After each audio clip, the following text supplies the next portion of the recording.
দুই পরিবারের আখ চাষ। মা, মা দেখো, গতবারের মতো এবারও আমাদের খেতে কত সুন্দর আখ হয়েছে। আখগুলো কত মোটা আর বড় বড়, খেতেও নিশ্চয় অনেক মিষ্টি হবে, তাই না মা? হ্যাঁ রে মা, সৃষ্টিকর্তা আমাদের উপর প্রতিবার অনেক খুশি হয়, তাই তো আমাদের জমিতে এত আখের ফলন হয়েছে রে সোনা। শোন, প্রতিবারের মতো এবারও আমরা আখের রসের দোকান দিব, বুঝেছিস মা? ঠিক আছে মা, তাহলে তো আগের বারের মতো এবারও আমাদের অনেক টাকা হবে। আমরা ওই টাকা দিয়ে অনেক ভালো ভালো খাবার খাবো। চলো এবার আমরা আমাদের আখগুলো কেটে নেই।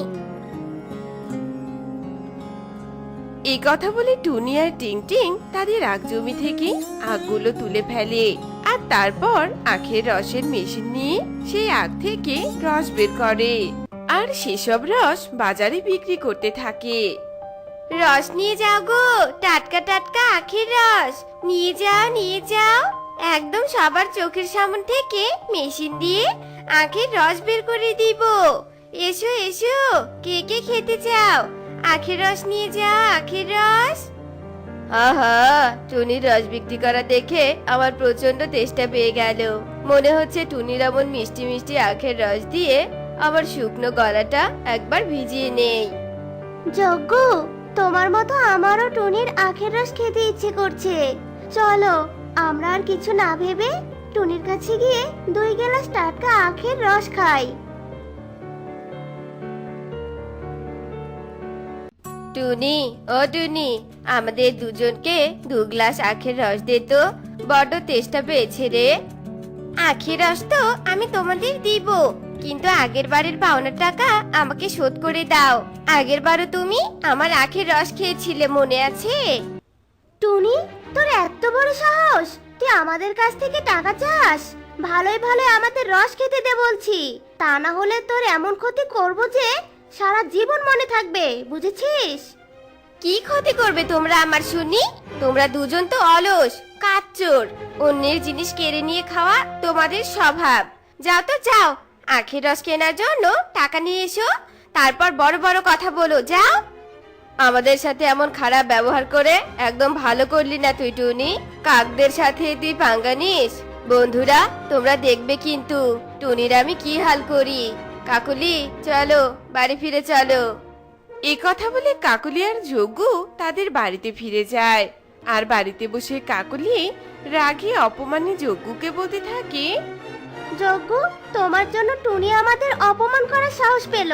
তুমি যদি কাজ করতে আর টাকা উপার্জন করতে, তাহলে কেউ আমাদের অলস বলতো না।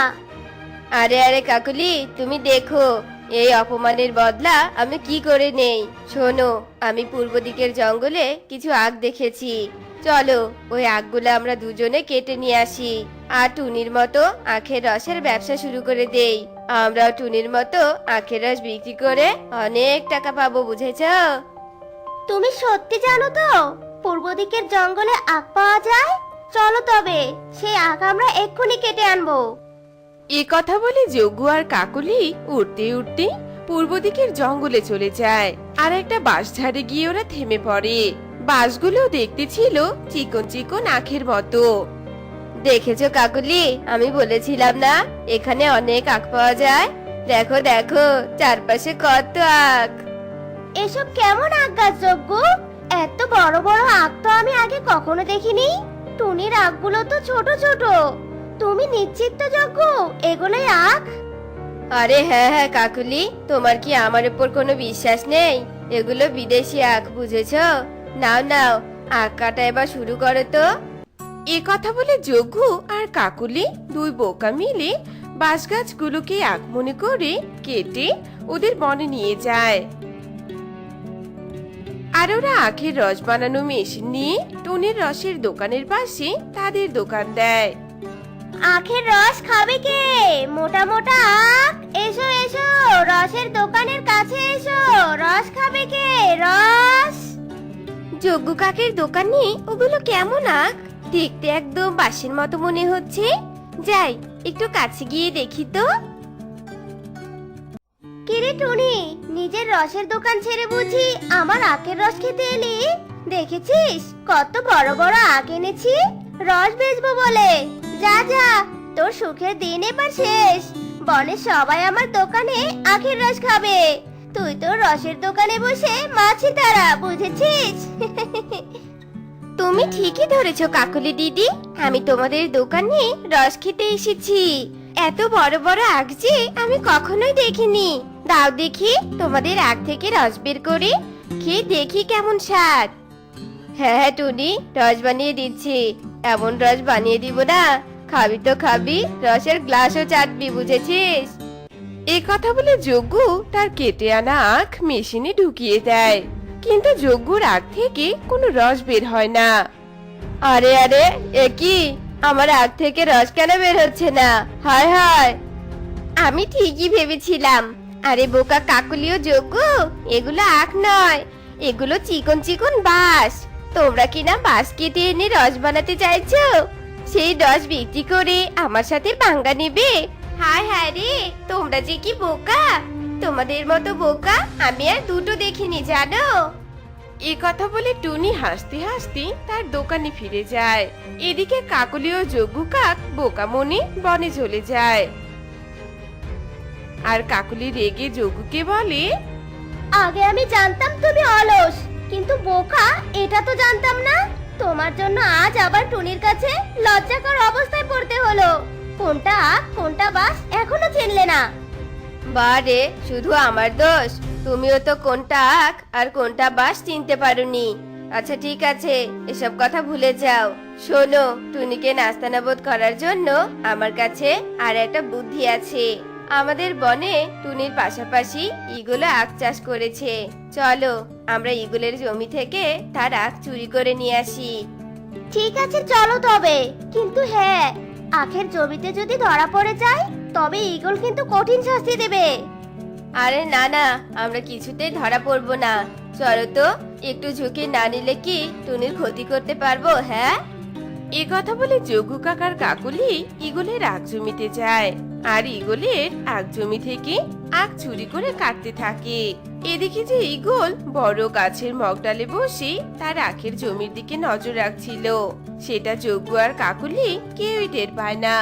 ইগল ওদের দুজনের এমন কাণ্ড দেখে একটা লাঠি হাতে নিয়ে সেখানে আসে। এই এই যজ্ঞ কাকুলি, এসব কি করছিস? আমার জমি থেকে এভাবে আখ কেটে নিচ্ছিস কেন? হ্যাঁ, আমাকে না বলে আমার আখের জমিতে এসে আখ কাটছিস, তার মানে আখ চুরি করছিস, তাই তো? তোদের সাহস তো কম নয়। না মানে ইয়ে আসলে, আরে রানা ইগো দাদা, আমাদের এত বড় সাহস আছে নাকি যে তোমার জমি থেকে আখ চুরি করব? আমি আর কাকুলি তো আখগুলো কেটে দেখছিলাম, কোরাখে তোমার মিষ্টি বেশি হবে। হ্যাঁ হ্যাঁ ইগল দাদা, যজ্ঞ ঠিক কথাই বলেছে, যাতে করে তুমি তাড়াতাড়ি মিষ্টি আখ চিনতে পারো। মিথ্যেবাদী, তোরা আমার সামনে মিথ্যে কথা বলছিস, চোর কোথাকার! দাঁড়া, মিষ্টি আখ বাছাই করার শাস্তি তোদের আমি এক্ষুনি দিচ্ছি। এ কথা বলে ইগল যজ্ঞ আর কাকলিকে লাঠি পেটা করতে থাকে। যজ্ঞ আর কাকলি ব্যথায় চিৎকার করতে থাকে। ওরে বাবা রে, ওরে বারে, ছেড়ে দাও আমাকে, আমাদের আর বেরো না। কাকুলি, ও কাকুলি, প্রাণী বাঁচতে চাইলে এক্ষুনি পালিয়ে যেতে হবে। ওরে বাবা রে! এরপর কাকলি আর যজ্ঞ উড়ে সেখান থেকে পালিয়ে যায়। আর ইগল চিৎকার করে ওদের বলতে থাকে, পালিয়ে গেলি কেন? থাম থাম বলছি, আর কোনোদিন আমার আখের জমিতে আসার সাহসও করিস না, নইলে মেরে তোদের পা ভেঙে দিব। দেখলে তো বন্ধুরা, অন্যের ক্ষতি করতে গিয়ে কেমন আমাদেরই বারবার বোকা আর শাস্তি পেতে হলো। তোমরা কিন্তু কখনোই আমাদের মতো এমন অন্যায় করবে না। ওরে বাবা রে, দেখলে তো কি ব্যথাটাই না পেলাম। এই কথা বলে যজ্ঞ কাক আর কাকলি ইগলের কাছে মার খেয়ে উঠতে উঠতে সেই বন ছেড়ে প্রাণীর ভয়ে পালিয়ে অন্য বনে চলে যায়। তো বন্ধুরা, আমাদের আজকের এই গল্পটি তোমাদের কাছে কেমন লেগেছে তা কমেন্টে জানাতে ভুলো না কিন্তু।